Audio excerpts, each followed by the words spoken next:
You're watching Red Weatherman. The sun is coming out today, and we have several days of good, warm, sunny weather in the forecast, so make sure you get out and enjoy it. With that being said, I wanted to take a look at another topic related to the tropics as we inch towards that June 1st start of the hurricane season and the new May 15th date where the first advisories will be routinely issued. So I was recently down at the Mississippi Gulf Coast at Gulfport and Biloxi.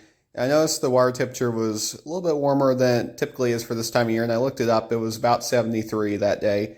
And as you can see, for much of the northern Gulf Coast, it's around 70 to 72, which is about what it should be for this time of year or slightly above average. And then you look down at the Caribbean, and it's already right around 80 degrees, which is definitely suitable for tropical development. So I think for this season, another early start to it, for the seventh season in a row. And then I think the first named storm will see that around May 1st. And by the way, most of the predictions so far for this upcoming hurricane season have it as a slightly above average season once again, and not quite as record shattering as the 2020 season was, but still a little bit above average. And they also just adjusted the 30-year averages. So now what is now considered an average Atlantic hurricane season is no longer 12 named storms, 6 hurricanes, and 3 major hurricanes. It's now 14, 7, and 3. So 1 more hurricane and 2 more named storms is considered average compared to before that. Of course, there are many possible explanations for this. The one that first pops into most people's minds is climate change.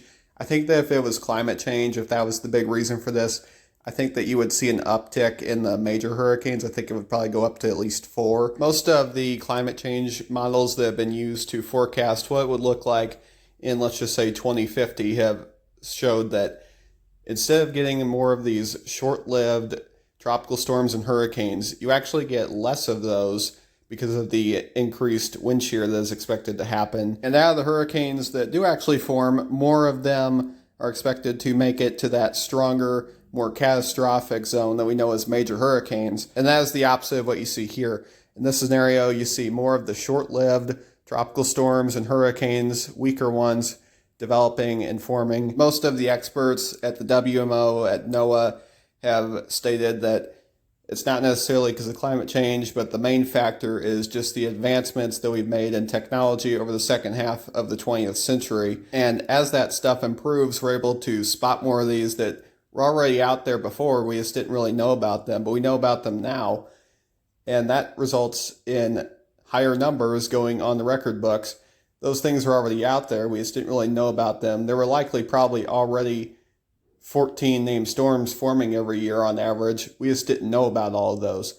So as a result, you see an uptick, and that is the most likely reason for those changes.